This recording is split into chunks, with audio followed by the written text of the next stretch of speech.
Choisir une existence courte mais glorieuse plutôt qu'une vie longue et sans éclat. C'est l'offre que les dieux firent à Achille à l'orée de la guerre de Troie, donnant ainsi aux mortels une définition radicale de la figure du héros. Le héros est un mortel qui, par le dépassement extraordinaire de sa propre condition, prend les reflets d'un dieu sans jamais en devenir un, sauve le monde à la faveur de ce reflet et meurt jeune. Mais sa disparition prématurée ne sera pas vaine, au contraire, son sacrifice projette le monde vers l'avant, le délivre des ténèbres et le rend meilleur que ce qu'il était. Le héros devient par ce fait même source de mythes et de récits, et sa mort, lui conférant une gloire éternelle, le rendra immortel. De Socrate à Jésus, de Jeanne d'Arc à Thomas Sankara, de Jean Moulin à Lala Fatma Soumer, des comètes magiques à des degrés divers et des intensités diverses ont régulièrement traversé la constellation de l'histoire humaine, la transfigurant, redonnant à chaque fois un souffle nouveau aux actes et à la parole, l'espoir, obligeant au changement et à la transformation du monde. Ces figures ont en commun d'avoir eu le courage de poser, selon le mot du poète québécois Claude Gauvreau, des actes d'une si complète audace que même ceux qui les ont réprimés ont été forcés d'admettre qu'un pas de délivrance a été gagné pour tous. Alors, combien d'entre nous, ici, seraient prêts à faire le choix de cette vie courte et glorieuse si Hermès, le radieux messager des dieux, venait s'asseoir à nos côtés pour nous proposer ce marché? Alors, une vie courte et glorieuse? Et de ceux qui choisiraient la vie courte et glorieuse, combien accepteraient finalement la mort sans rechigner au moment où celle-ci se présentera à eux? Combien, à l'instar d'Antonius Bloch, le chevalier du 7e sceau qu'interprète Max von Sydow dans le film réalisé par Ingmar Bergman, combien ne proposeraient pas finalement à la grande faucheuse une partie d'échecs, de poker, de bowling, un Uno, trou de cul, peu importe, histoire de retarder l'échéance, la retarder juste ce qu'il faut, le temps d'aller vérifier si leur sacrifice en a valu la peine. Et ainsi, allant par les villages, comme le dit Peter Handke, parcourant le monde à l'instar du chevalier, il n'y trouverait évidemment qu'indifférence et misère. Les gens s'en foutent.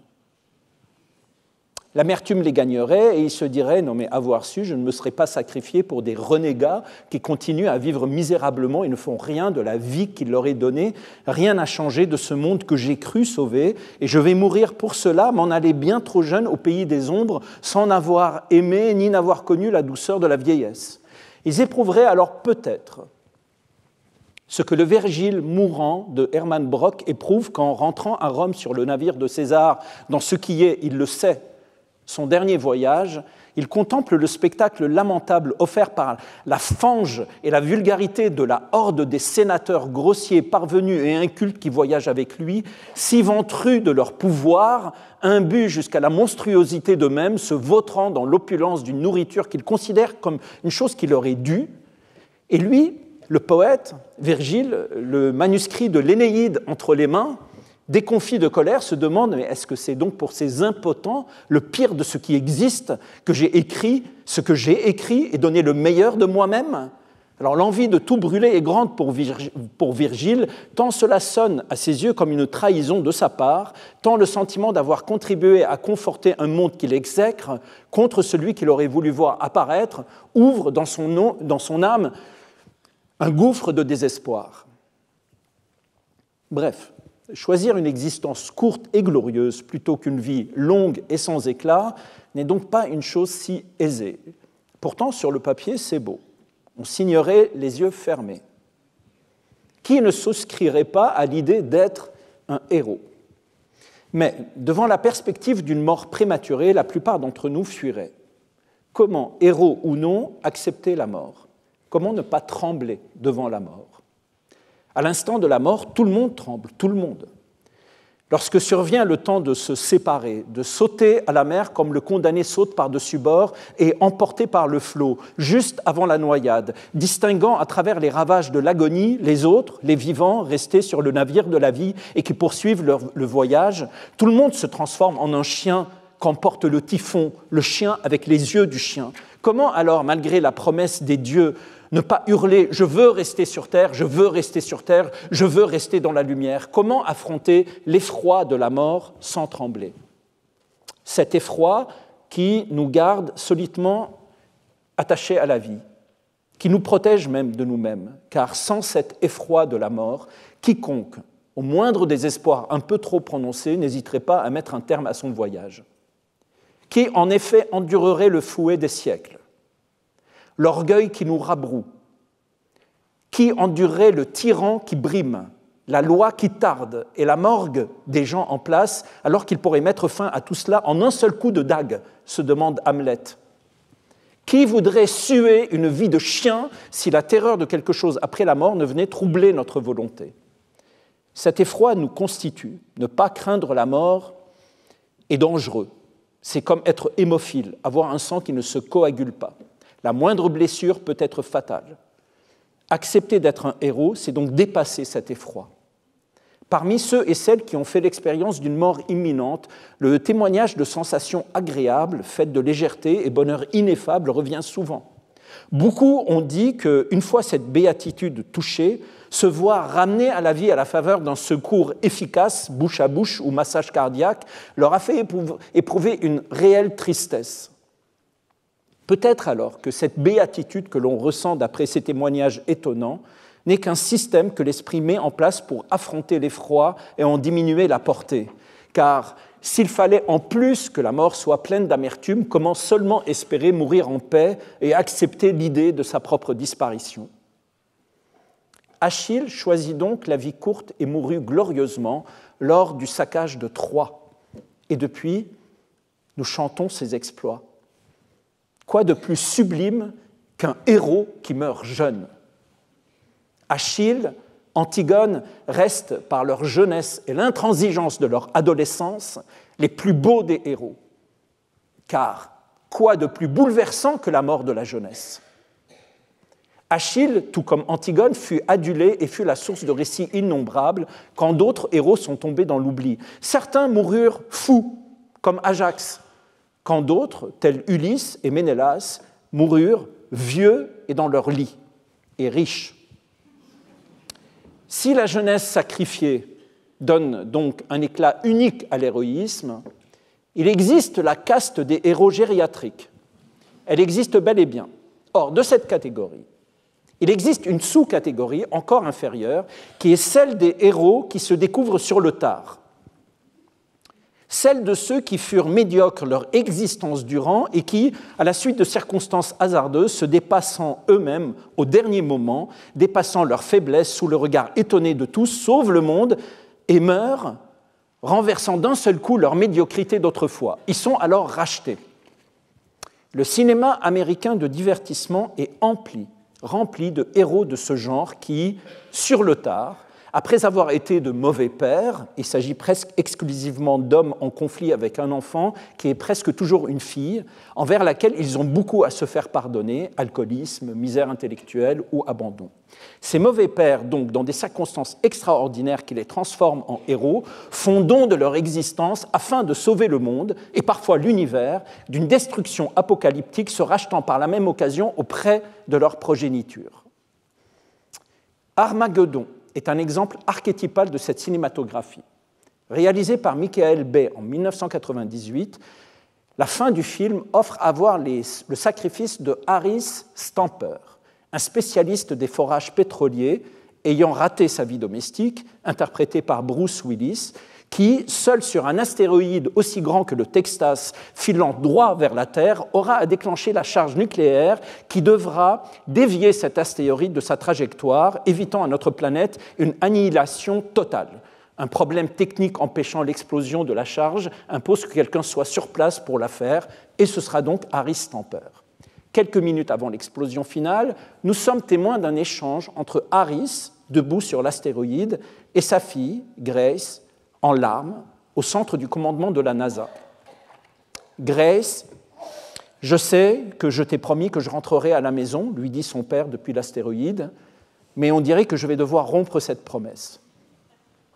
Je t'ai menti aussi, papa, lui répond sa fille, en larmes, quand je t'ai dit que je ne voulais pas être comme toi, parce que, en fait, je suis comme toi.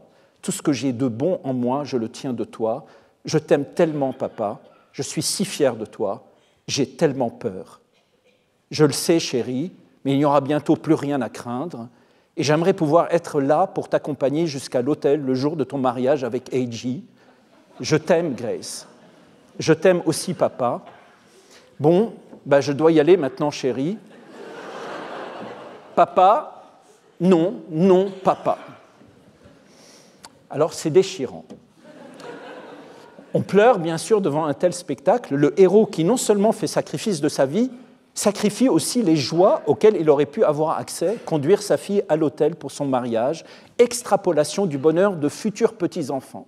Mais, par souci du bien commun, par souci du bien de la planète, Harry Stamper renonce à sa vie et ses promesses et meurt en déclenchant la charge nucléaire, se rachetant aux yeux de sa fille, devenant météorite lui-même, retrouvant la définition du héros qu'on qualifie souvent d'étoile filante, cette lumière qui, au firmament du ciel obscur, éclaire et réalise les vœux de chacun avant de s'éteindre à tout jamais. Il en va de même pour un autre héros, Tony Stark, dit Iron Man, qu'interprète Robert Downey Jr. dans la série des Avengers. Dans Avengers Endgame, réalisé par Anthony et Joe Russo en 2019, nous assistons, liquéfiés par l'émotion, à l'inacceptable mort de Tony Stark offerte pour délivrer l'univers au complet de l'épouvantable domination du non moins effroyable Thanos. La main dans le gant qui contrôle les 6 sources au fondement de l'univers, Tony sacrifie sa vie d'un simple claquement de doigts, conscient que l'énergie qu'un tel geste exige aura raison de sa vie. Au début du film, pourtant, il avait fait promettre à Captain America, en échange de son engagement dans le combat, de rester en vie pour voir grandir sa fille qu'il aime par-dessus tout. Captain America promettra, mais échouera à tenir sa promesse. Tony Stark meurt sous nos yeux, incrédule, et ceux de tous les héros de la série. Tout comme Harry Stamper, Tony Stark avait aussi donc une fille. Elles n'ont pas le même âge. Grace, la fille de Harris, est adulte. Morgan, celle de Tony, encore enfant. Mais Harris, autant que Tony, aurait voulu voir grandir leur enfant et les conduire à l'autel du mariage, ce qui nous fait entrevoir combien le conservatisme des structures familiales traditionnelles chez le super-héros américain est gravé profondément dans son inconscient. Et tout comme dans Armageddon, la fin de Avengers Endgame nous offre aussi la parole bouleversante du père pour sa fille. Là, un appel téléphonique entre l'astéroïde et la Terre. Ici, un message post-mortem sous la forme d'un hologramme au jour de l'enterrement du héros qu'il a préenregistré en prévision de sa mort avant le combat final. Tout le monde veut un happy end, dit en substance Tony Stark à l'intention de sa fille, qu'il aime par-dessus tout. Mais ça ne finit pas toujours comme ça. Alors si tu écoutes ce message, c'est que je suis mort. J'espère alors que c'est une célébration et qu'on aura réussi un peu à restaurer une nouvelle version de cette terre, de l'univers, pour le meilleur ou pour le pire. C'est le monde dans lequel tu vas grandir de toutes les façons. Mais tu vois, c'est un truc de héros. La fin du voyage fait partie du jeu. Je t'aime 3000 fois. Dans la salle principale, pleine à craquer de l'UGC des Halles, le silence est à couper au couteau. L'émotion est à son comble. Pour bien des fans, ce moment grandiose reste un moment inconsolable. Et il a en cela, par l'engouement populaire qu'il suscite, la qualité de nous faire entrevoir ce qu'au 8e siècle avant notre ère, ont pu ressentir les Grecs lorsque dans tel ou tel village assemblé pour un mariage ou une fête, l'Aède chantait la mort de Hector et celle de Achille. Quelle émotion! La mort de Tony Stark à l'UGC des Halles s'est faite dans les mêmes larmes et les mêmes reniflements, et du village grec de la période archaïque au petit cinéma d'une petite ville industrielle où le chômage bat des records, ce sont les mêmes spectateurs abasourdis devant la mort de leur héros. Iron Man meurt. Qui pourrait croire ces deux mots? Son cœur a cessé de battre. C'est l'effondrement dans la salle. Surtout les hommes qui pleurent dans ce qu'il leur reste de pop-corn et de M&M jaune. Pour eux, la mort de Tony Stark, c'est la mort de Patrocle, c'est la mort de l'amant. Et là, dans la salle, en dimension IMAX, se joue inconsciemment tant d'homosexualité refoulée. L'assassinat de Bachir Gemayel en 1982 par les services secrets syriens avait produit la même émotion démultipliée par le fait que ce n'était pas une fiction, ni un temps pour le pop-corn et les M&M jaunes, mais la réalité d'une guerre civile effroyable, libérant les pulsions sexuelles chez les miliciens chrétiens qui vouaient pour le jeune président un culte aveugle, qu'ils regardaient comme un héros à la jeunesse éternelle, comme l'amant sublime, eux, les éplorés, tels des Achilles inversés, inconsolables à la mort de Patrocle, se sont bourrés le nez de cocaïne, la gueule d'amphétamine et les veines d'héroïne pour se ruer comme des fous vers les camps de Sabra et Shatila où, sous l'œil de l'armée israélienne et ses fusées éclairantes, 3 jours et 3 nuits durant, ils ont abattu leur vengeance aveugle, non pas contre les Hector des Moudjahidines palestiniens qui auraient pu et su se défendre, mais contre des femmes et des enfants, perpétrant un des massacres les plus tribals qui s'est fait au cours de ces années de guerre. Mais contrairement à Bachir Gemayel, dont la mort n'a absolument rien sauvé du tout, celle de Tony Stark et Harry Stamper a sauvé le monde. Ils ne sont pas morts pour rien, eux. Non. C'est pour la bonne cause. En ce sens, notre admiration est à la hauteur du fantasme. Qui n'aimerait pas être un tel héros? Être source d'autant d'émotions parce qu'il fait sacrifice de sa vie pour le bien commun? Qui n'aimerait pas être pleuré ainsi par tout le monde au jour de sa mort, tels des Kaltoum, des Gandhi, des Martin Luther King, entre là, Jean Moulin, au son des tambours de ton armée de l'ombre? Qui ne fantasme pas le sublime de sa vie perdue, sa vie donnée, sa vie offerte, puis sa vie retrouvée dans la mémoire des grands hommes? Rien ne peut être reproché à de tels héros. Ils ont été parfaits, exemplaires. Ils sont morts pour nous. Ils auront leur nom dans le dictionnaire, et pour la bonne cause. Ils auront leur rue, ils auront leur parc, des boulevards, des stations de métro. Le cinéma américain de divertissement exacerbe et propulse ces figures au pinacle de tout dépassement. Mourir innocent pour que le monde vive sa culpabilité. D'être infini envers le héros, l'excellence. Qui pourrait contredire un tel geste? Dire que c'est mal, que ce n'est pas bien, qui pourrait juger? Vas-y d'abord, vas-y, donne ta vie, toi, en claquant des doigts dans un gant ridicule et habillé en collant, et on en reparlera après. En ce sens, les films de divertissement américains célèbrent toujours une morale et des valeurs fondées sur une unanimité incontestable. Le héros se tue lui-même pour sauver le monde et tout le monde pleure, tout le monde. Tout le monde.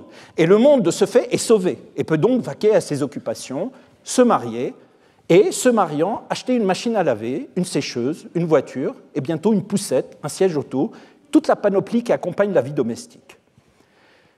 Pensons une seconde à toutes les laveuses sécheuses qui ont pu être achetées parce que l'astéroïde a été dévié de sa course grâce au courage de Harry Stamper. C'est Darty, c'est Walmart et Amazon qui sont contents. On ne va quand même pas passer notre temps à pleurer. La vie continue. On disait quoi déjà avant tout ça, là, avant l'astéroïde, tout ça, la fin du monde? On disait quoi là? Ah oui, que ça serait bien de changer de machine à laver. Allons-y, le monde continue comme avant. Ce n'est donc pas le monde qui a été sauvé, mais un monde, un certain monde bien précis. Et que ce soit Harry Stamper ou Iron Man, ni l'un ni l'autre ne sauve le monde de lui-même, ne le sauve pour lui faire prendre conscience de ses injustices et de ses violences, le faire entrer dans une nouvelle ère, pour qu'un pas de délivrance soit gagné par tous, comme le dirait Claude Gauvreau. Au contraire, il le sauve pour qu'il continue à être exactement ce qu'il était avant la menace. Il le conserve.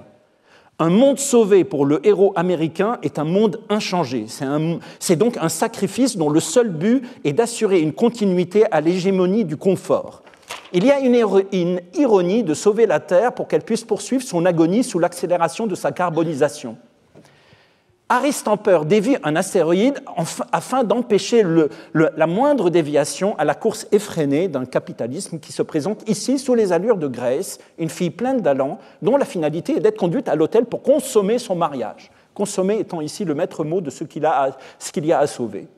Du fait de ce conservatisme, de cette absence totale de métamorphose, du fait que le monde ne change pas, il n'y a pas de catharsis dans ce genre de film, malgré tout l'affect dans le jeu des acteurs sur lequel se superpose une musique émouvante et les larmes les plus sincères des autres personnages.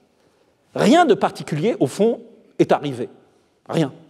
Un homme est mort pour avoir appuyé sur un bouton. Bon, pas de collision frontale entre notre condition d'être humain et notre manière de vivre. Il n'y a aucune remise en question, au contraire.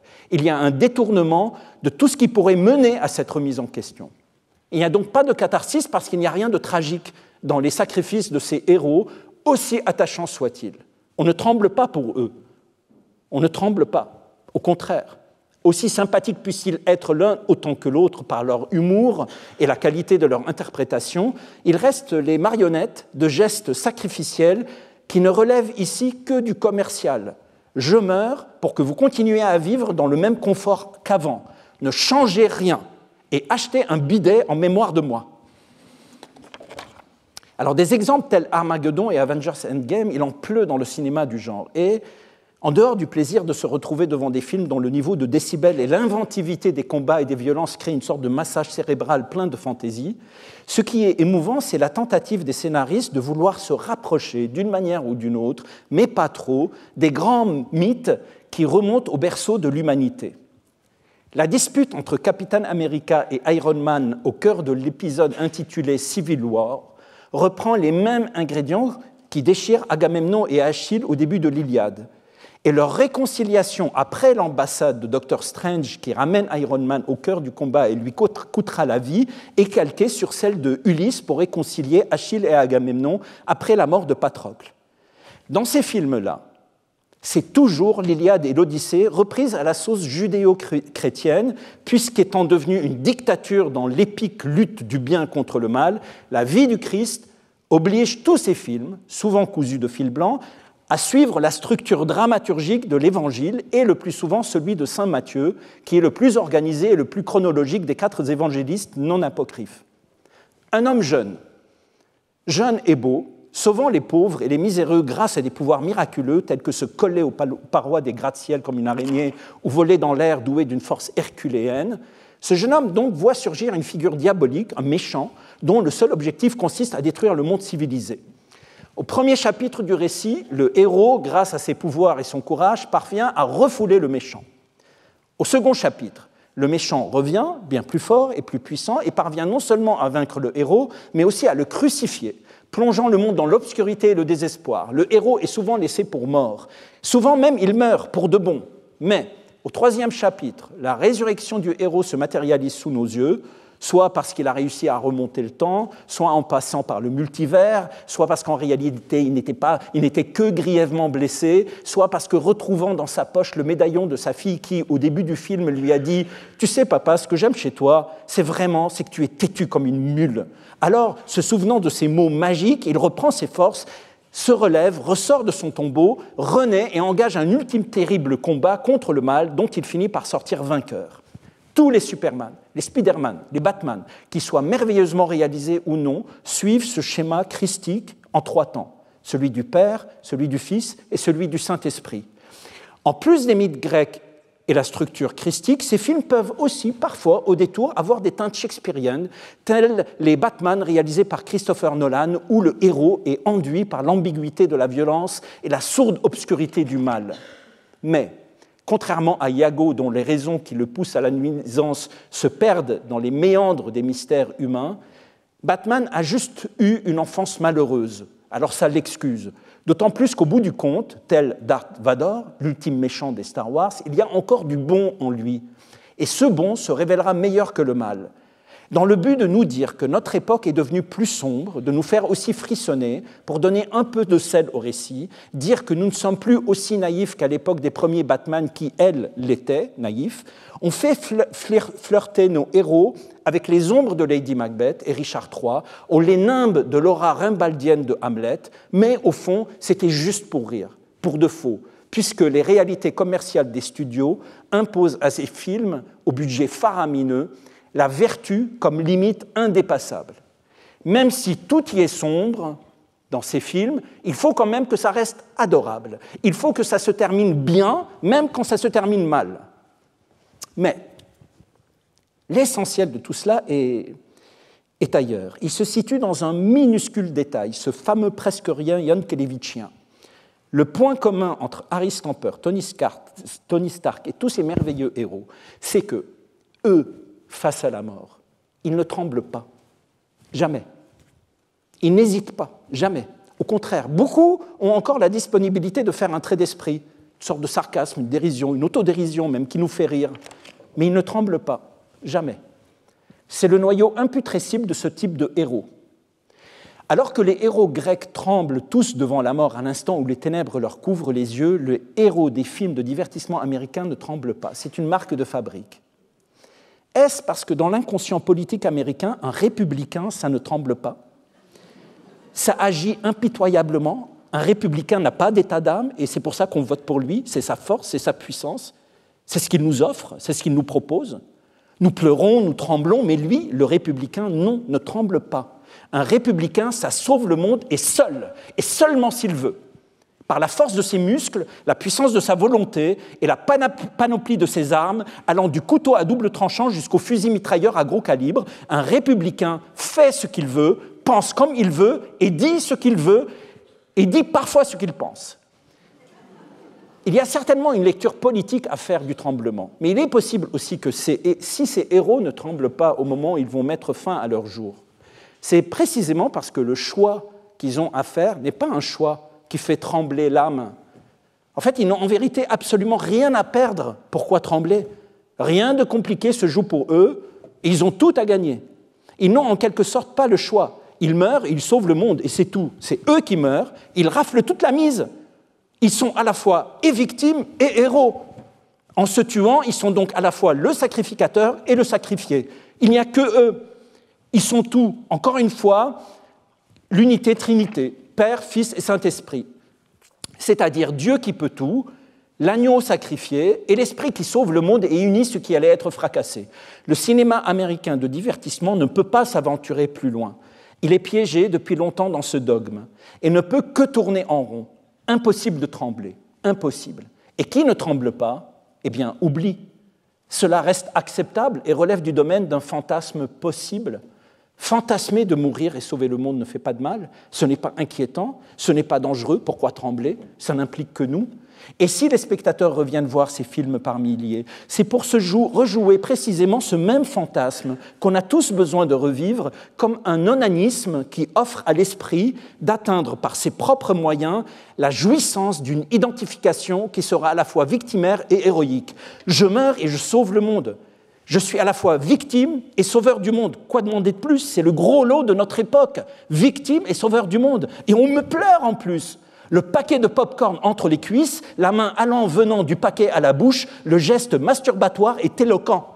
Que c'est bon, je suis le héros qui meurt, on me pleure, oh oui, encore, que c'est bon, encore, oh oui, encore, je fantasme, ça y est, je fantasme. Pipe show de l'imagination qui n'est pas interdit aux moins de 18 ans, et bien au contraire. Mais tout ça, bien sûr, a un arrière-plan. Par miroitement, par réflexion, par association, on sent passer le reflet d'autres héros qui ont, eux aussi, sauvé le monde, mais en suivant des chemins autrement plus problématiques. Couche par couche, à force de voir des héros qui, juste avant de mourir ou juste après être morts, s'adressent à leur fille, ça finit par nous dire un truc. Mais quoi? Quoi ça me fait penser à un héros qui a un problème avec sa fille et puis ça se passe mal et à la fin il y a quelqu'un qui meurt et on pleure, mais ça me dit un truc. Et on le sent sur le bout de la langue. Et à force de creuser les méninges, on finit par voir surgir la figure ancienne d'Agamemnon, ce héros que Tony Stark et Harry Stamper peuvent considérer comme leur lointain aïeul, lui qui a commandé l'ensemble des armées grecques parties en mer pour ravager Ilion, la cité troyenne. Agamemnon est semblable en tout point au super-héros américain. Il est fort, il est puissant, il a le pouvoir, il commande. Il est l'incarnation du masculin. Ce n'est pas un intellectuel tel Ulysse. Ce n'est pas une âme sensible comme Achille. Ce n'est pas un esthète comme Hector, ni une brute épaisse telle Ajax. Non. Agamemnon, c'est l'homme hétéronormé qui, tout comme Aristamper et Tony Stark, a une fille. Il en a même 3, en plus d'un fils compliqué. Mais avec lui, sur le navire le conduisant vers Troie, il a amené sa fille préférée, son aînée, Iphigénie. Or, voici qu'arrive en pleine mer, au milieu de rien. Les vents tombent, immobilisant pour de bon toute l'armée grecque. Les jours, les semaines passent, les vivres baissent, l'astéroïde se rapproche de la Terre, Thanos va claquer du doigt et détruire le monde, l'armée grecque risque alors l'anéantissement, elle va mourir de faim, alors il faut sauver le monde. À l'image de Tony Stark et Aristamper, Agamemnon sera ce sauveur. Mais la comparaison s'arrête là.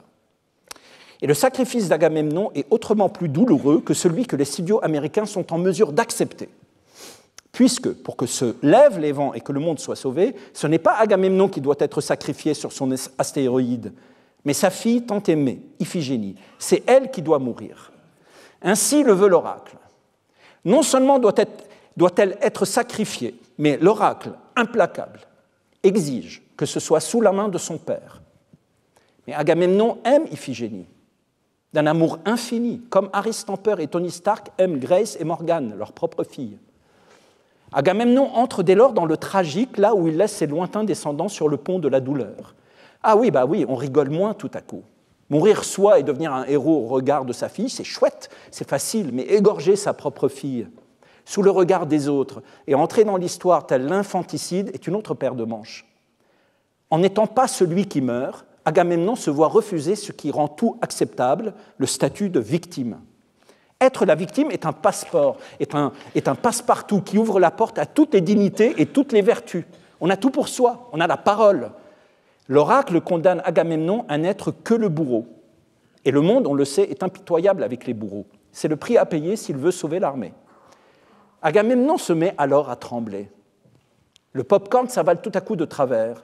Ce n'est plus un film de divertissement américain, mais une production hongroise surtitrée en une langue impossible, en noir et blanc, d'une durée de 24 heures qu'il faut voir sans tousser.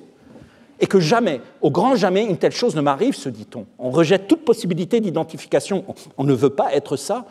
Alors s'effondre le fantasme, s'allument les lumières du pipe show, je ne veux pas fantasmer ça. La fille qui meurt sous le bras du père, ça c'est impossible. Dans le cinéma américain de divertissement, on retrouve très souvent des histoires construites sur le lien père-fille, et souvent la fille victime n'est que le prétexte pour le déploiement musculaire du père.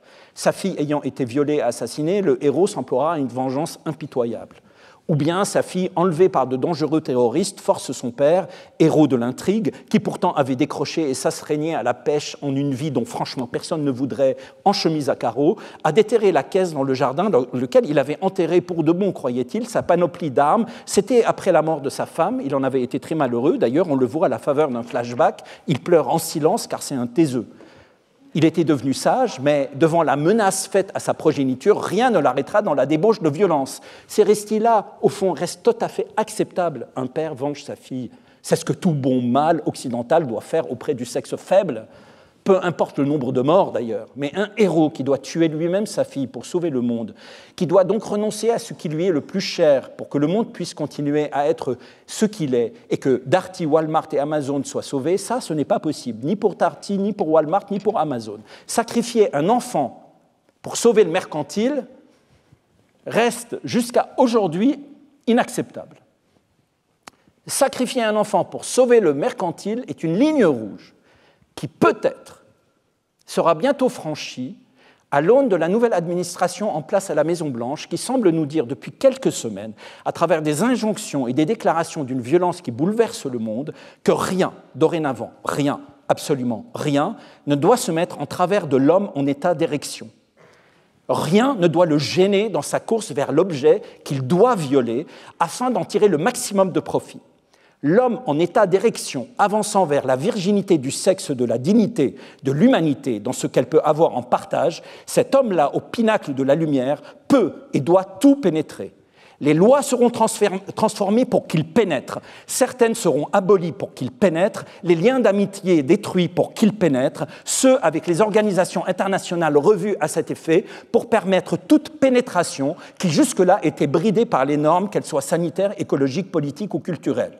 Comme une réponse d'une violence inouïe au mouvement MeToo et la liberté révolutionnaire qu'il a offert au monde grâce au courage héroïque de milliers de femmes, l'homme en état d'érection revient comme un refoulé avec toute la brutalité dont il est capable pour inverser le langage et devenir celui qu'il faut célébrer.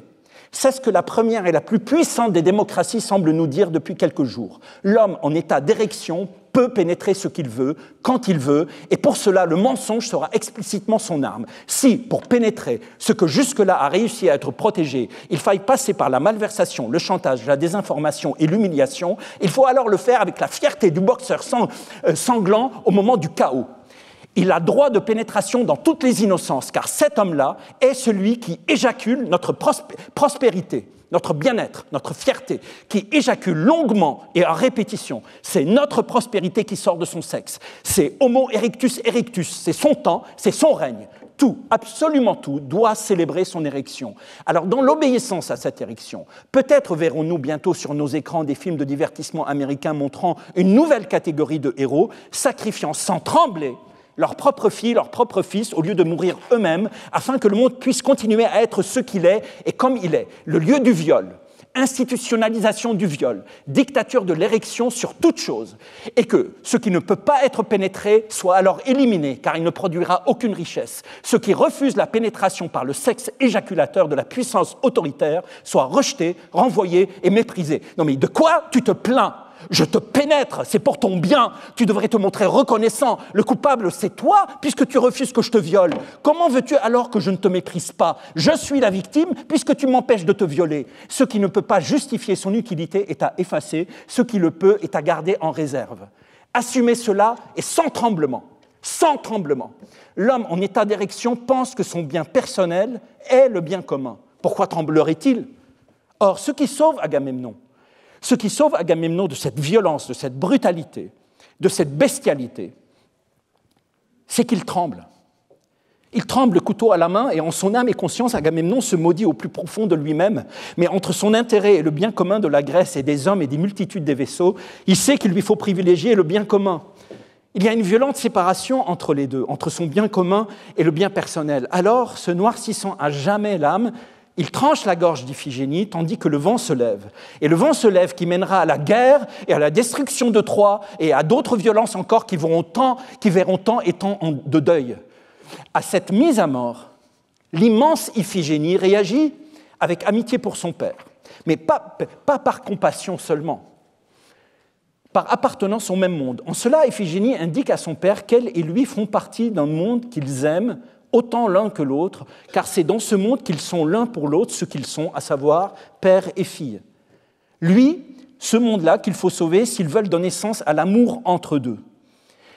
C'est la même histoire que le père qui arrive devant son immeuble et assiste au milieu de la foule à l'arrestation de sa fille par la Gestapo. Il la voit relever la tête, il la voit essuyer le sang qui lui sort de la bouche. Le père voit sa fille regarder devant elle et soudain, comme une seconde qui interrompt son cours, entre le tic et le tac, leurs regards se croisent, père et fille. Et là, dans un incroyable soleil de janvier, ils se sourient. Pourtant, tout était perdu. Car tous deux savent que rien, pas un mot, pas un geste pour tenter de sauver la vie de l'un ou de l'autre ne devait être fait. Ils le savaient tous deux, car tous deux savaient que ce qu'ils tentaient de défendre ensemble était plus important que le regard d'une fille vers son père et d'un père vers sa fille. Puis, de nouveau, l'officier frappe, puis frappe encore, exigeant de la fille le nom de code de son père, de sa mère, les cachettes, les secrets, les réseaux, les noms et les circuits. Et la fille, toujours, souriait. Souriait d'un sourire qui semblait dire de loin « Merci pour tout, mon père. Pour cette vie fabuleuse, cette vie douloureuse, pleine de lumière. Tu vois, je ne te trahirai jamais. » L'officier tire 3 balles à bout portant, une balle dans le cœur, une balle dans le ventre, et la dernière, il a voulu la tirer dans le sourire de la fille, mais elle, femme déjà, avait réussi à cracher au visage de son bourreau avant de tomber au pied du mur, et tombant au pied du mur, elle tombait à jamais dans le chagrin de son père, qui, passant parmi les passants, a dû faire semblant que cela pour lui n'était rien qu'une terroriste de plus, une voyoute, une renégate, une scélérate, une racaille, une canaille, une salope. Dans le regard d'Iphigénie, c'est la même force qui indique à son père qu'ils sont tous les deux l'instrument de la volonté des dieux, mais qu'il existe quelque chose de plus grand que les dieux, qui mérite l'abysse dans lequel ce sacrifice va les plonger. La volonté de dépasser l'événement et de dire « je ne suis pas la victime, tu n'es pas le bourreau, nous sommes dans la coupe du monde, 2 fourmis devant la goudronneuse de l'histoire ». Iphigénie ne doute pas de l'amour que son père éprouve pour elle, et sait que c'est cet amour qui fonde le sacrifice, car sans un tel amour, ce sacrifice n'aurait pas été exigé. Que ma mort, jamais, mon père, ne te fasse regretter que tu m'aies aimé, car ce regret-là me tuera vraiment. Tant que tu m'aimes, tant que je suis l'objet utilisé contre toi à cause de l'amour entre nous, alors nous resterons liés. Iphigénie et Agamemnon sont ainsi des personnages tragiques, et la mort de l'une sous le bras de l'autre fait plonger ceux qui regardent dans la catharsis quand se joue ce paradoxe insupportable de l'amour à l'instant de la mort. Ainsi en est-il de la tragédie d'Agamemnon et du sacrifice d'Iphigénie. Mais ce tragique-là, avec toutes ses douleurs et ses déchirements, demeure encore à l'intérieur du cercle du rationnel. Aussi insupportable peut-il être pour celui qui est soumis à un pareil choix. On comprend. Il faut bien que les vents se lèvent. C'est horrible, mais on comprend. Et parce qu'on comprend, on peut alors parler, on peut échanger, on peut raconter, en tremblant, mais on peut raconter. On peut transmettre l'histoire d'Iphigénie et Agamemnon et pleurer à notre tour le tragique qui est le leur, qui devient par compassion le nôtre. Mais il existe encore un niveau supérieur de la tragédie où l'amour fait trembler la raison elle-même sans que rien ne soit compréhensible et où les choses échappent à la raison. C'est le tragique de l'amour impitoyable. Ça, ce n'est pas un amour gentil, ce n'est pas un amour sympathique, ce n'est pas touchant, ce n'est pas l'amour tel qu'on l'imagine. C'est l'amour de qui aime avec une telle passion que tout le reste est sacrifié. Les douleurs les plus folles qui en découlent, les chagrins les plus inimaginables n'arrêtent pas le bras de celui qui aime et qui s'apprête à sacrifier ce qui lui est pourtant le plus précieux. Ce n'est pas l'histoire d'Agamemnon et Iphigénie, car Agamemnon est forcé, pour le bien commun, de poser le geste qui tuera sa fille. Il ne s'en remettra pas, il est obligé de le faire. Mais celui pour qui ce n'est pas une obligation, mais une obéissance à l'amour lui-même, celui-là ne peut même plus parler, car ce qui l'agit ne s'explique pas du tout, il n'est même pas entendable. Socialement, c'est impossible. Ainsi, d'égorger sa fille à égorger son fils, on passe en un mot d'un père à un autre, d'un patriarche à un autre, d'un mythe à un autre, d'un sacrifice à un autre, d'un polythéiste à un monothéiste, de l'Europe à l'Asie, de l'Occident à l'Orient, de la mer à la montagne, d'Agamemnon à Abraham. Alors, si Agamemnon s'oppose à Aristampeur et Tony Stark sur l'objet qui est à sacrifier, les premiers se sacrifient eux-mêmes, le second sacrifie sa fille. Ils partagent pour autant la raison pour laquelle ils le font, celle d'un monde à sauver. Abraham est leur antithèse absolue. En cela, il ouvre une brèche radicale et rejette tout ce sur quoi repose la raison et l'entendement. Avec Agamemnon, Aristampeur ou Tony Stark, Abraham ne partage strictement rien. Abraham n'a d'abord rien à sauver du tout, rien qui soit mis en danger. Il n'y a pas d'astéroïde qui approche, il n'y a pas de Thanos, il n'y a pas d'armée prise au milieu du désert ou de la mer, rien du tout. C'est un vieux monsieur un peu délirant qui dort sous sa tente, c'est tout. Il n'a rien, il n'a pas de problème gravissime.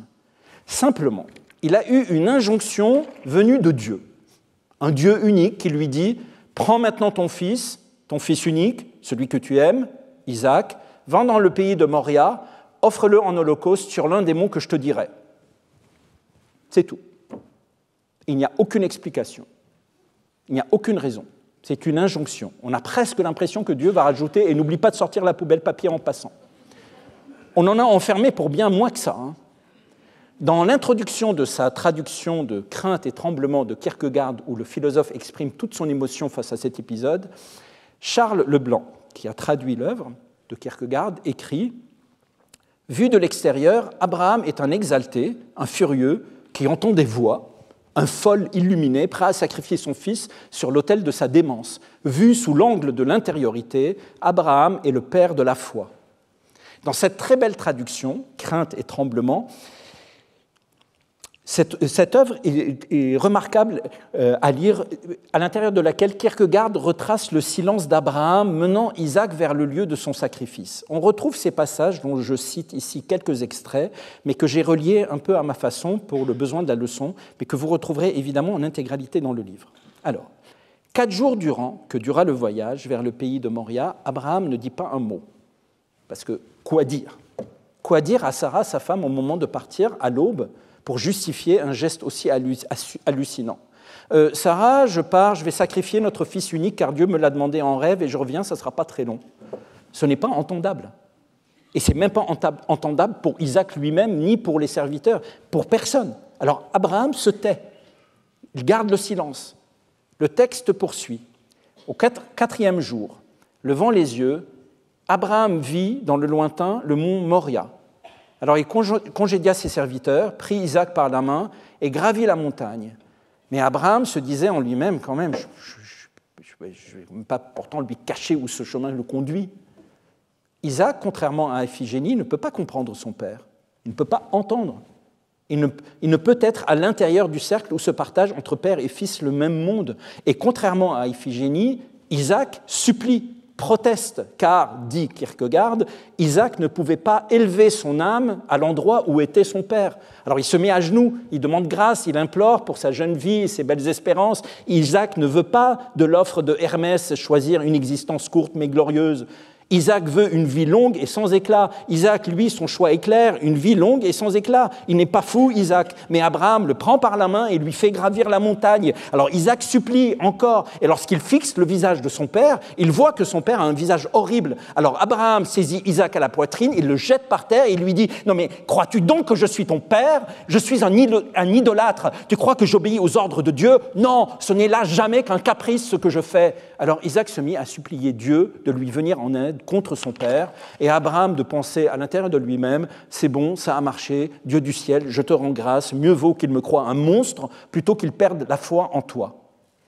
C'est le tremblement extrême face à l'invisible. Isaac ne comprend pas, et face à la mort, il ne peut qu'être saisi de crainte et de tremblement. Et pareil pour Abraham, qui, en s'éloignant du bien commun pour privilégier un bien qui n'a plus de nom, sinon son rapport infini à l'amour de Dieu, il incendie son âme, il crame tout, à tout jamais, et même lorsque Isaac sera finalement épargné par la main de l'ange, Abraham ne pourra jamais effacer de sa mémoire cet instant où, le couteau à la main, il était sur le point de trancher la gorge de son fils, sans d'autre raison que l'obéissance à cette voix qu'il appelle Dieu.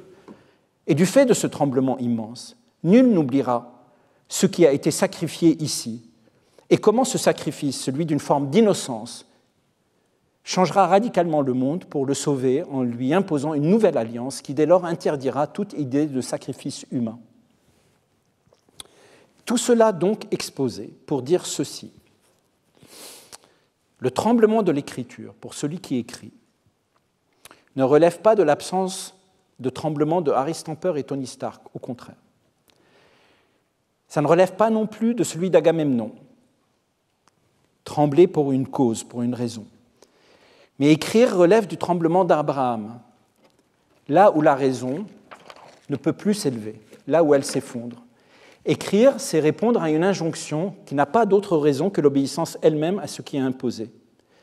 On n'écrit pas pour sauver le monde, ni en raison d'un astéroïde, ni à cause d'un Thanos, quel qu'il soit. On écrit simplement par amour pour l'écriture, mais un amour qui n'est pas gentil. C'est un amour qui dicte ces injonctions auxquelles il faut juste obéir. Combien de fois faut-il tuer son fils quand on écrit? Combien de fois, pour entrer dans le récit, faut-il égorger sa fille? Combien de fois, à l'orée de l'écriture, lorsque surgit la révélation de ce par quoi le récit doit passer, l'écrivain se dit « Oh non, mais pourquoi j'ai cette idée? Mais non, mais pas ça, pas ça ». Mais, scellant son âne, on s'emploie dans le silence à aller voir comment notre âme se noircit pour que les mots se trouvant dans la fange de soi-même, la monstruosité de ce que nous pourrions être, comment cette écriture peut jaillir. Avant de poursuivre, je tiens à rappeler ce qui a été exposé au cours de la leçon inaugurale et répété au cours de la première leçon, articulée autour du verbe « être ». Il ne s'agit nullement ici d'enseigner quoi que ce soit, surtout pas l'écriture, au contraire, mais d'essayer de cerner pourquoi cela ne s'enseigne pas en mettant à plat, en tentant du moins de mettre à plat, la manière avec laquelle j'ai noué au cours des années un lien particulier avec l'écriture. Et quand je dis particulier, je ne dis pas particulier dans le sens de spécial ou de intéressant, mais simplement de personnel. Et qu'en aucun cas, j'énonce ici ce que doit être ce lien pour tous. simplement ce qu'il est pour moi, sans même trop savoir ce qu'il est pour les autres. Ainsi, lorsqu'il m'a fallu pour un passage clé dans un roman faire le récit, à travers la bouche d'un ancien milicien, faire le récit de ce qu'ont été les 3 nuits de massacre dans les camps de Sabra et Shatila, j'ai compris que, n'étant pas un auteur qui fonctionne par esprit de propriété, il me fallait, pour parvenir à écrire un tel récit, que j'entre moi-même dans les camps et que je trouve quel milicien et quel bourreau j'aurais été si les circonstances de la vie avaient fait en sorte que je sois l'un de ces hommes. Et cela aurait pu être, puisqu'il s'agissait de miliciens avec qui je partageais la même langue, la même confession, et aussi la même adulation pour Bachir Gemayel, dont l'assassinat déclencha la furie menant à ces massacres. Pour entrer dans une telle nuit, des années plus tard et à des kilomètres de là, ce n'est pas tant par la documentation qu'il m'a fallu passer, bien que celle-ci ait pu me servir de support et de base à des images et des sensations, mais il a fallu, en une sorte d'hypnose, que j'y entre en trouvant dans l'interstice qui sépare l'état de sommeil de celui de l'éveil, une forme de divagation où, lâchant la raison, pénétrant dans la divagation, réitérant l'opération, lâchant les chiens, figurant la géographie des camps, la chaleur de la nuit, la moiteur de la mer à proximité, revenant encore et encore, y retournant sans cesse, tombant de la méditation vers le sommeil, puis me réveillant pour retrouver le rêve, revenir encore et encore, fouiller et retrouver les visages de ceux que j'aime, les ramener à ma mémoire, un à un, trouvant la folie, les conditions pour celle-ci, et un à un, véritablement, entrer dans la sensation de ce que c'est que de les tuer à l'arme blanche, enfoncer la lame, tenter de ressentir ce que ça fait, imaginer le regard, l'incompréhension de la personne qui avait pourtant confiance en moi, l'incompréhension dans son regard et la vie qui s'éteint dans le sien et dans le regret, en ressentir à la fois une telle émotion pour que s'ouvrent peu à peu devant moi les camps palestiniens et que j'y entre en cette nuit maudite et dès lors devenir véritablement le massacreur que j'aurais été, le sentir en moi, lui donner toute la place, le ressentir, le trouver véritablement, courir avec les autres hommes, entrer dans les maisons, tuer d'une balle dans la tête sans distinction femmes et enfants, et en rire, violer, aider à violer, continuer de maison en maison jusqu'à ce que surgisse cette image simple du meurtrier que j'aurais été et qui n'appartient qu'à moi. Ou bravache pour épater les autres, pour faire voir ce dont moi je suis capable, comment je peux faire mieux dans la panoplie de l'horreur, dans une violence hilarante, me mettre à éventrer tous les nouveau-nés que je pouvais trouver afin de leur retirer le foie et le manger cru avant de jeter le corps inerte du bébé, comme on jetterait le papier ciré d'un sandwich shawarma acheté au shish taouk du coin. Lorsque cette image fut trouvée, lorsque je sus qu'en effet, j'aurais, en d'autres circonstances, été cet assassin-là, tout comme je suis en ce moment cet écrivain-là, alors, tremblant, il a suffi que je m'installe à la table et que je rédige non pas ce que j'ai imaginé, ni ce que j'ai inventé, non pas non plus ce que j'ai étudié sorti de la simple de la documentation existante, mais tout simplement ce que j'avais vécu. Pourtant, il n'y avait pas de monde à sauver, personne n'exigeait ça de moi, que je me mette dans des états pareils. Il n'y avait pas d'astéroïdes, ni de Thanos, et ce roman que j'écrivais, qui n'existait pas encore, s'il n'avait pas existé, n'aurait rien ôté ni rajouté du fait d'exister ou non. L'univers est plein d'œuvres qui n'ont pas existé. Personne ne m'oblige ni ne me demande rien. Seulement voilà, quand on aime l'écriture, on ne discute pas ces injonctions, on obéit. Et comme expliquer ces injonctions peut aisément vous faire passer pour un psychopathe en puissance, il vaut mieux se taire et ne rien dire ce sur quoi on travaille. Simplement sceller son âne et se mettre en route sans s'occuper de rien et dans le silence, aller jusqu'au pays du tremblement, vers ce mont que l'Écriture nous indiquera pour perpétrer un sacrifice incompréhensible. Jamais aucune intelligence artificielle ne saura saisir l'idée de ce que peut être ce tremblement d'où surgissent les mots dans une imperfection qui traduisent précisément le tremblement, car ce n'est justement pas la perfection qui est rare ni précieuse, mais bien la sincérité de nos tremblements, de nos imprécisions. Ce sont d'elles que naissent toutes nos visions. Jamais un tremblement ne saura tracer une ligne droite. Et c'est exactement cette impossibilité qui rend l'écriture si nécessaire et si juste. Qu'est-ce que c'est un tremblement ? Sinon la répétition incontrôlée d'un geste qui va et vient et passe sans cesse outre un centre, de part et d'autre, et on recommence. On pourrait dire que c'est le signe d'une faiblesse, mais on peut le voir aussi comme une puissance qui consiste à rejeter la fixité. C'est ça un tremblement. C'est une force, une obstination à danser sans cesse autour du centre sans s'y arrêter. Si on décompose le mouvement d'une main qui tremble, on observe que celle-ci amorce un mouvement qui ne va jamais de l'avant vers l'arrière, mais toujours latéralement de droite vers la gauche et de la gauche vers la droite, repassant par un centre sur lequel elle ne s'arrête jamais, comme ça. Si maintenant, entre les doigts de cette main soumise à ce tremblement, on y glisse le crayon de l'écrivain et que l'on pose la mine de ce crayon sur une feuille de papier, le tremblement y laissera la trace de ce que le psychiatre Serge Tisseron, dans son ouvrage intitulé « La main, l'œil, l'image », nomme un balayage, qui, regardé à travers les mouvements d'un enfant de 18 mois, donne à voir, tel qu'il l'écrit dans cet ouvrage, la représentation de la séparation. Ce gribouillage de la main qui va droite-gauche, gauche-droite, permet à l'enfant, écrit Serge Tisseron, d'accéder à la figuration symbolique des va-et-vient maternels. La représentation de ces va-et-vient est réalisée sous la forme de balayage ininterrompu, sans que le crayon ne quitte le papier. Il y est mis en scène l'éloignement et le rapprochement rythmique du corps de la mère, mais aussi de son psychisme. Maman s'en va, maman revient. Maman s'en va, maman revient. Maman s'en va, maman revient. Disparition et réapparition. Disparition et réapparition. À l'aune de cette interprétation, il est permis de voir alors le tremblement comme une manière de rejouer sans cesse les deux mouvements qui caractérisent notre existence sur Terre, que sont la quête et l'odyssée. Partir, revenir, partir, revenir. En effet, si la quête consiste à quitter sa maison pour partir découvrir le monde, l'odyssée est cette tentative, lorsque parvenu au bout du monde, on cherche à revenir chez soi. Et, de quête à odyssée, d'odyssée à quête, notre vie est un tremblement permanent, voire un délire permanent. De ce mouvement répétitif, qui oscille autour de l'espace où se trouve l'enfant, d'où il voit partir sa mère et la voir revenir, il n'y a qu'un pas pour y voir aussi une oscillation autour du temps. Si on imagine le point fixe autour duquel s'articule le tremblement, si on imagine que ce point fixe est le présent, alors trembler signifie aller sans cesse du passé au futur et du futur au passé sans s'arrêter sur le présent. Du point de vue de l'espace, trembler est le verbe qui nous fait passer de la quête à l'odyssée, alors que du point de vue du temps, trembler nous fait passer Trembler est ce verbe qui met en relation l'avant avec l'après, le passé avec le futur, l'histoire avec l'avenir. Du point de vue du temps, nous sommes toujours en train de trembler, puisque, sauf à être une ceinture noire 12e dan de la méditation, nul n'est capable de tenir sa pensée sur le point fixe du présent tout le temps. Au contraire, nous sommes sans cesse ballottés entre le ressassement que nous faisons du passé et le délire où nous plonge notre appréhension du futur.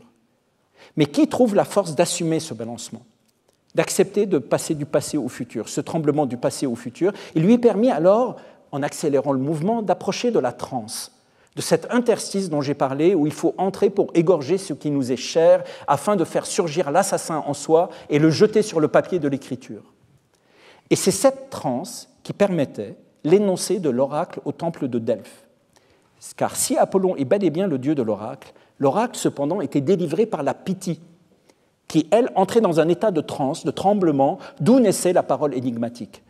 L'oracle naissait donc du tremblement, du gribouillage, du balayage allant de droite à gauche à droite, de droite à gauche à droite, qui s'emparait de la Pythie. Le tremblement s'emparait d'elle, et dans cette permutation accélérée qui va de la quête à l'odyssée, de l'odyssée à la quête, du passé au futur et du futur au passé, l'oracle surgissait dans sa gorge. La Pythie devait donc entrer dans un état de folie. On dirait aujourd'hui que c'était une crise d'épilepsie s'emparer d'elle. Mais à l'époque archaïque, cette épilepsie était vue comme le trou où la Pythie s'engouffrait pour avoir accès au lac de la folie commun à tous les humains. La matrice de la connaissance grecque est donc la folie. C'est une intuition qui a fait dire à Giorgio Colli que l'origine de la sagesse grecque trouve sa source dans la folie. Le tremblement est donc une mise en connexion directe avec la fosse de la folie. Trembler, c'est s'en approcher. Or, les héros des films de divertissement américains ont fait du tremblement le symptôme de la peur. Il n'y a que les faibles qui tremblent, ceux qui ont peur de mourir, de la faiblesse, de la couardise, de son absence, et de son absence. C'est tout le contraire. Le héros est celui qui, par le tremblement, ose se rapprocher du gouffre de sa propre folie. C'est celui qui, à travers le tremblement, joue à regarder son passé et connecter ce passé à l'avenir, et de l'avenir se relier au passé et recommencer ce mouvement sans cesse. Qui ne sait pas trembler, ne sait pas voir. Trembler, c'est alterner. Et pour un écrivain, c'est entrer plus particulièrement dans ce qu'on pourrait appeler la clairvoyance des chauves-souris. La plus banale des chauves-souris émet plus de 100 cris à la seconde. On peut appeler ça un tremblement sonore. Elle hurle, puis se tait, puis hurle, puis se tait, 100 fois par seconde. Se taisant, elle permet à chacun de ses cris de lui revenir sous la forme d'un écho, et chaque écho s'additionne à l'autre pour composer une échographie générale de l'espace qui lui permet de se repérer et de localiser dans l'obscurité n'importe quelle proie, n'importe quel prédateur. Une chauve-souris répète donc 100 fois par seconde l'expérience qui va de la quête à l'odyssée. Son cri sort d'elle et va au bout du monde, elle se tait, l'écho depuis le bout du monde revient à ses oreilles. Et elle recommence aussitôt. Pour voir, donc, une chauve-souris crie, mais si le cri est perpétuel, plus rien n'est visible. Chaque cri doit donc être suivi par un silence pour faire entendre son écho. Donc, celui qui ne fait que hurler sa douleur n'en verra jamais le visage, tout autant que celui qui s'obstine à la terre. C'est la leçon des chauves-souris. Pour voir le visage de ce qui fait souffrir, il faut faire de sa douleur un tremblement qui enchaîne les hurlements avec les silences. Cette nécessité de passer par le tremblement n'était pas propre à la Grèce. On la retrouve encore aujourd'hui sous d'autres formes dans toutes les cultures. Les sociétés sud-américaines ont encore, à travers leurs sorciers et chamans, la nécessité de faire face à l'oracle, par exemple. La différence, c'est que celui qui venait le consulter devait se préparer non pas à affronter la Pythie, mais à devenir lui-même sa propre Pythie. Ainsi, après une cérémonie de purification et de protection contre les esprits néfastes, celui qui cherche la vision, accompagné du sorcier, ingurgite une mixture faite à la base de 2 lianes bouillies ensemble. Une seule de ces lianes devient mortelle pour qui l'ingurgite. C'est l'association des 2 lianes qui annule le pouvoir destructeur et offre la vision hallucinatoire. Ingurgitant cette mixture, celui qui cherche la vision voit surgir, dans un premier temps, l'amalgame des couleurs, mandala expiatoire où se vident les rébus de son esprit, et après quoi, les véritables visions débutent et devient sa propre mythie, sa propre Pythie, et l'on voit devant nos yeux se dessiner les mystères du message oraculaire. Trembler est le verbe qui nous sort de notre raison. On ne contrôle jamais un tremblement. Lorsqu'il nous saisit, on ne peut pas s'empêcher de trembler, on ne peut pas l'arrêter, on ne peut pas le cacher. Car à travers lui, il nous est donné d'entrer dans l'interstice de nos ruines.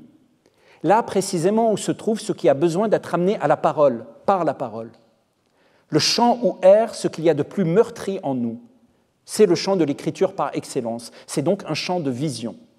Écrire, c'est entrer dans ce chant et plonger dans le rapport au passé, à l'histoire, à la fois intime et collective. Mais comme il s'agit de le faire en tremblant, cela nous connecte directement à l'oracle et à l'avenir. Voilà pourquoi écrire donne accès à la clairvoyance du futur. Écrire, c'est assumer ce rôle oraculaire. La chrétienté s'est construite sur un prosélytisme qui professe l'imminence de la fin des temps, la nécessité de la repentance. Repentez-vous avant qu'il ne soit trop tard, car le jugement approche. La pensée chrétienne croit donc qu'il est possible de se repentir, qu'il est possible de se rattraper, de se sauver et d'éviter le pire. Les Grecs, eux, avaient un point de vue totalement opposé. La repentance était impossible. Celui qui fait preuve de démesure n'a ni les oreilles ni les yeux pour le comprendre, et la seule manière de le guérir consiste, pour les dieux, à l'encourager à aller dans la plus grande démesure possible encore pour lui faire atteindre ce point icare de la folie où tout à coup, sa démesure se révélant à lui, il chutera tragiquement. Du strict point de vue écologique, les oracles scientifiques qui reposent sur les observations les plus précises nous répètent jour après jour que nous sommes dans la démesure et que nous courons rapidement vers notre perte. La question qui se pose alors est qui du discours chrétien qui pense que la repentance est possible ou celui des Grecs convaincus que la seule manière de comprendre et d'affronter la catastrophe, qui a raison? Ainsi, allant de l'une à l'autre, de la quête à l'Odyssée, de l'histoire à l'avenir, c'est dans cet incessant aller-retour que l'Écriture, chaque jour, nous confronte à la brûlure de cette éthique, qui est l'éthique du verbe trembler. Merci beaucoup.